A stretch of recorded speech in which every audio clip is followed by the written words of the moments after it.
কি দেখে মনে হচ্ছে বলেন তো আপনাদের? পায়েস। কি জন্য রান্না করলাম বা কি, আসলে কোনোই কিছু না, খেতে মন চাইলো তাই ভাবলাম একটু পায়েস রান্না করি।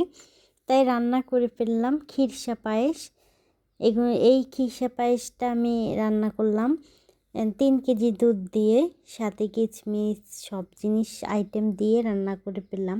এত সুন্দর একটা মিষ্টি গ্রান, এত সুস্বাদু হয়েছে, অনেক মজা হয়েছে। আপনারা কিন্তু খিরসা পায়েসটা রান্না করে খাবেন, অবশ্যই ভালো লাগবে আপনাদের কাছে, এটাই বললাম। আর যারা যারা আমার খিরসা পায়েস খেয়ে অনেক ভালো লাগবে, প্লিজ আপনারা কিন্তু কমেন্টে জানাবেন কীরকম হয়েছে এটাই। আর আমার ভিডিওগুলো আপনাদের কাছে ভালো লেগে থাকে লাইক শেয়ার কমেন্ট করবেন, বেশি বেশি করে সাবস্ক্রাইব করবেন, আমার চ্যানেলের পাশে থাকবেন। আপনারা ছাড়া আমি একদম উপরে উঠতে পারবো না। আপনাদের জন্য বা আমার নতুন ভাই বোনদের জন্য, কিন্তু যারা নতুন বিয়ে করছে তাদের জন্য এই রান্নাবাড়িটা। চলেন তাহলে রান্নায় ফিরে যাই। হ্যাঁ গাইস, আসসালামু আলাইকুম। সবাই কেমন আছেন? আশা করি ভালো আছেন, আমরাও ভালো আছি। চলে আসলাম খিরসা পায়েস রান্না করার জন্য। এখানে আমি প্রায় 3 কেজি দুধ ঢেলে দিচ্ছি। আর আজকে মাটির চুলায় রান্না করব। মাটির চুলার রান্না কিন্তু অনেক মজা।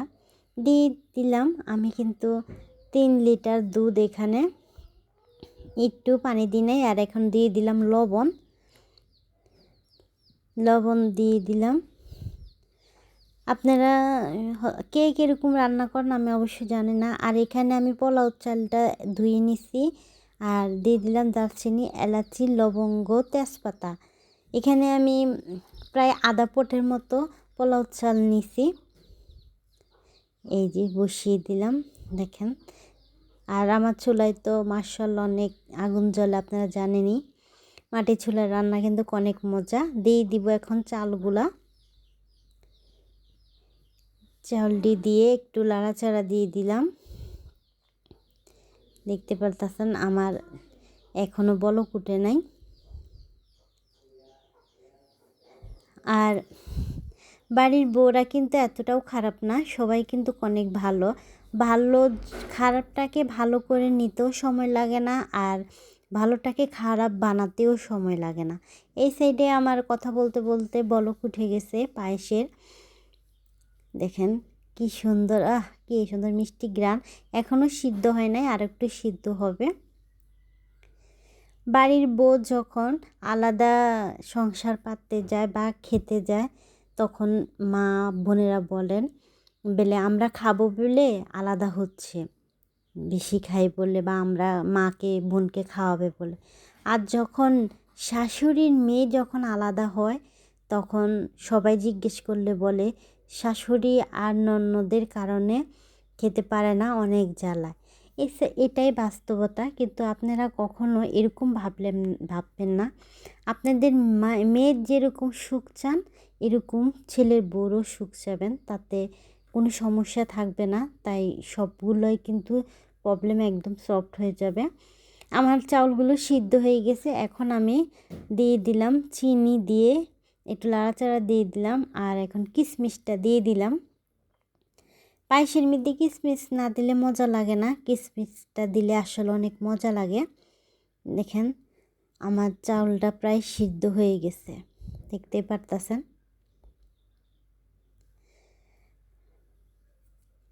আপনারা আজকালকার দিনে ছেলের বউকে কেউ ভালোবাসে না। প্লিজ আপনারা সবাই নিজের বাড়ির মেয়ের মতো ছেলের বউকে ভালোবাসবেন, তাহলে শাশুড়ি পাবে মেয়েকে, আর বউ পাবে মাকে। তাহলে বাপের বাড়ি থেকে চলে আসার পর যে একটা মা পায় মেয়েরা, এটাই মা একটা ফিলিংসটা তাদের কিন্তু কখনোই হবে না। প্লিজ আপনারা মেয়ের মতো ভালোবাসবেন। আর বাড়ির বউদেরকে বলছি, শাশুড়িকে মায়ের মতো ভালোবাসবে, শ্বশুরকে বাপের মতো ভালোবাসবে, তাহলে ওই ফ্যামিলিতে কোনো সমস্যা থাকবে না, সবাই সবাইকে আপন করে নিতেও সময় লাগবে না। রান্না করে ফেললাম, দেখেন আমার খিরসা পায়েসটা কালারটা কত সুন্দর আসছে। আপনারা কিন্তু খেয়ে কমেন্টে বলবেন কীরকম হয়েছে।